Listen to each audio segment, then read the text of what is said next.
Poetorna do livro As Mais Belas Parábolas de Todos os Tempos, volume 1, Alexandre Rangel, As Três Perguntas. O rei, buscando a certeza de tudo de tal modo que nunca falhasse, fez 3 perguntas aos homens estudados. Qual a hora certa de começar tudo? Quais as pessoas certas a escutar e a quem evitar? Qual a coisa mais importante a fazer? Os homens estudados divergiam nas respostas. O rei então foi até um eremita conhecido em toda parte pela sua sabedoria. O eremita estava cavando quando chegou o rei. Então o rei fez-lhe as 3 perguntas. O eremita cumprimentou, mas não lhe respondeu e continuou a cavar. Notando que o velho já estava cansado, o rei se prontificou a ajudá-lo e o fez por um longo tempo. Mais tarde, um homem que estava na floresta à espreita do rei para matá-lo, mas desistiu por causa de sua demora. Foi ferido pelo guarda do rei. O rei perdoou-lhe e prometeu dar-lhe assistência, tendo em troca sua eterna lealdade. Após isso, o rei fez novamente as 3 perguntas ao eremita, que lhe respondeu dizendo: a hora mais importante foi quando estava cavando os canteiros, senão seria morto. E eu fui o homem mais importante. A fazer o bem para mim foi o seu assunto mais importante. Depois, quando o homem correu na nossa direção, a hora mais importante foi quando você estava atendendo, pois se você não tivesse cuidado dos ferimentos dele, ele teria morrido sem fazer as pazes com você. Então, ele foi o homem mais importante e o assunto mais importante foi aquele que você fez por ele.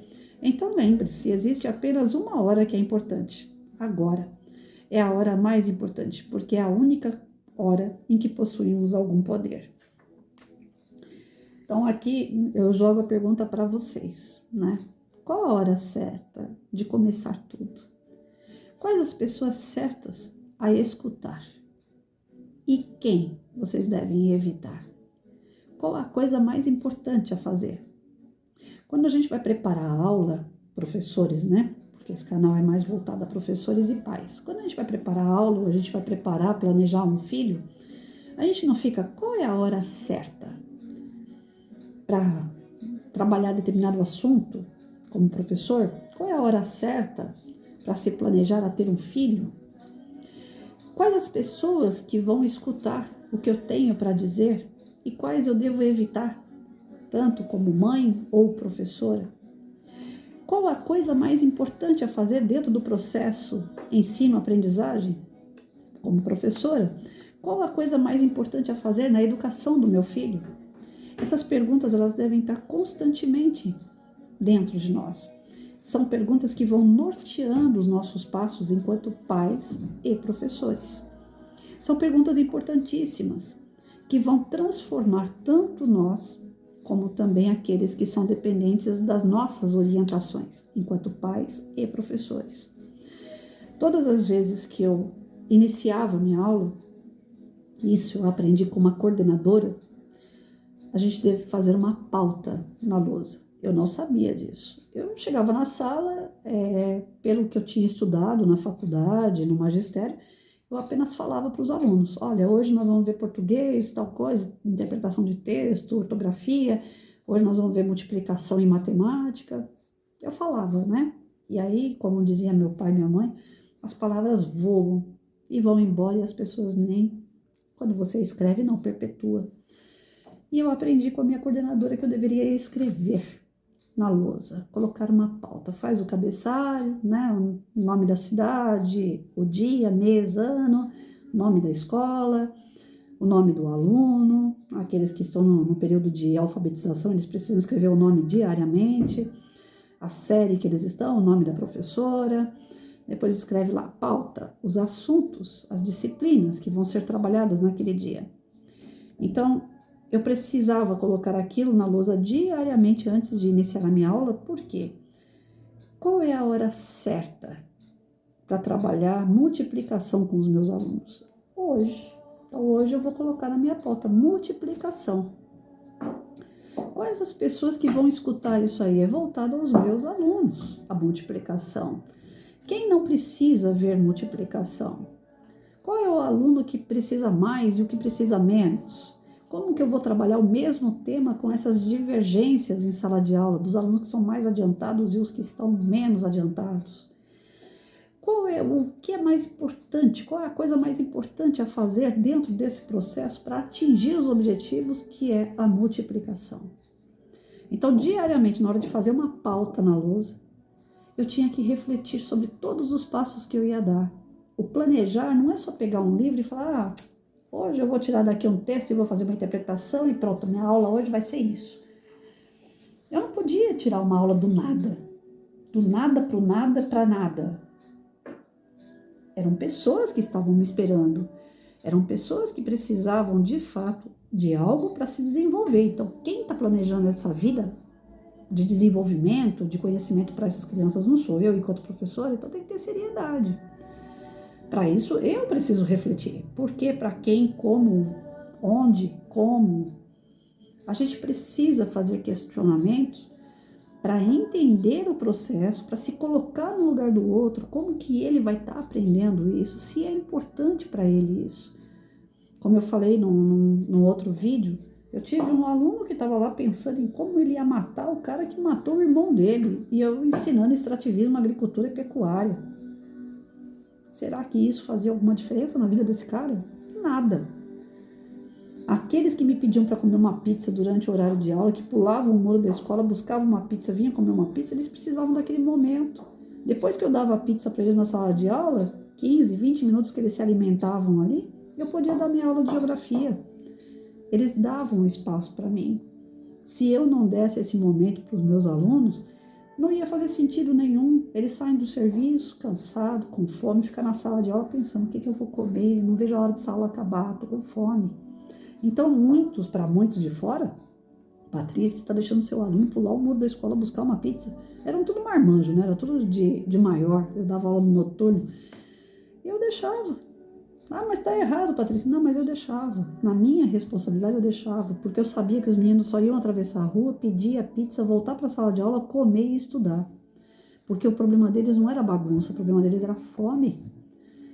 Então, quando nós colocamos sentido nas aulas, a molecada acata a sua parte. Eles sentem uma troca.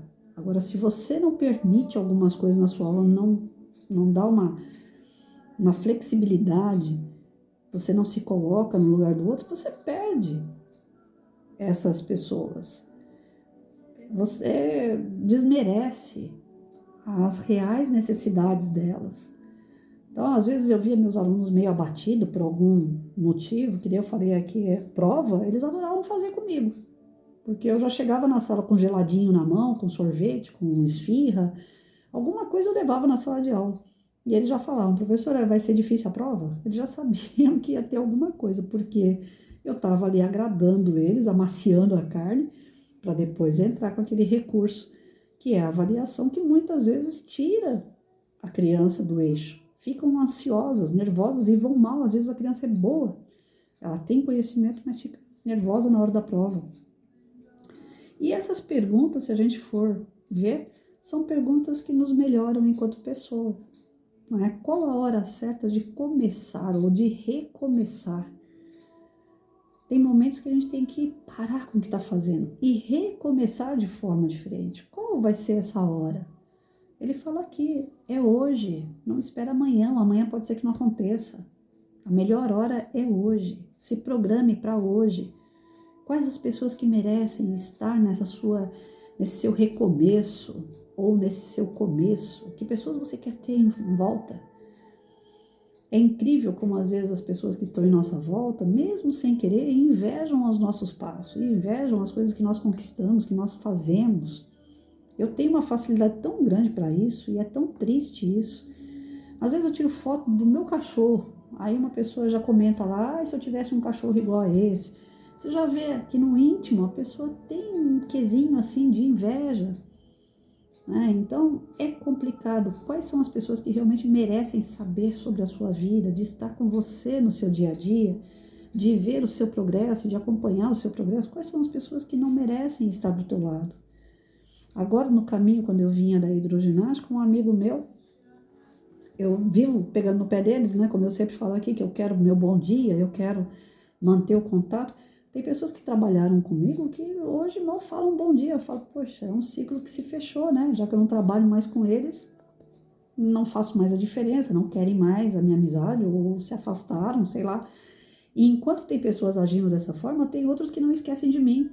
Eu estava vindo da Hidro e aí um amigo querido falou, Patrícia, tem um projeto que está acontecendo na Zona Leste e tal, e é a tua cara, né? Então, tenta ver se você consegue fazer alguma coisa, se enturmar. É uma moçadinha que faz um trabalho com... São crianças que são fardadas, trabalham em relação, como se fosse guarda-mirim ambiental, pelo que eu vi o projeto. E, poxa, a pessoa lembrar de mim, que eu posso fazer parte de um trabalho como esse, que eu posso ajudar de alguma forma um trabalho como esse, eu vim radiante no caminho até chegar aqui em casa. Então, são pessoas que, quando lembram de mim, que eu posso ser atuante, que eu posso ser útil, que eu posso estar ainda dentro de uma outra forma, mas dentro de projetos do qual eu sempre trabalhei, eu me sinto valorizada. Então, são pessoas assim que a gente tem que ter do nosso lado. Mesmo que estejam distantes, eles não esquecem da gente. Eles ainda acham que nós servimos para alguma coisa. Então, pessoas assim eu quero do meu lado. Agora, aquelas pessoas que agora não trabalham mais junto, ela aposentou, ela não faz mais nada, então deixa ela para lá, era só trabalho. São pessoas que você não deve ter do teu lado. São pessoas que são momentâneas, são ciclos e se fecharam. E às vezes a gente fica dando um murro na ponta de faca, né? Não, eu quero aquela pessoa ainda, eu faço questão da amizade daquela pessoa, mas ela não está fazendo questão. Então, nós somos muito teimosos e nós sofremos por conta disso. Então, tem várias situações que nós podemos tirar desse texto aqui. Desde o que o professor tem que fazer em relação ao aluno, ou o que nós temos que fazer em relação à nossa vida. Olha como esses textos, eles vão levando a gente a várias reflexões. Podem ver que até agora, desde o primeiro texto até aqui, a gente não tem refletido apenas sobre uma situação. Ele abre um leque de opções para que a gente possa refletir e mudar o nosso comportamento de alguma forma, e para melhor.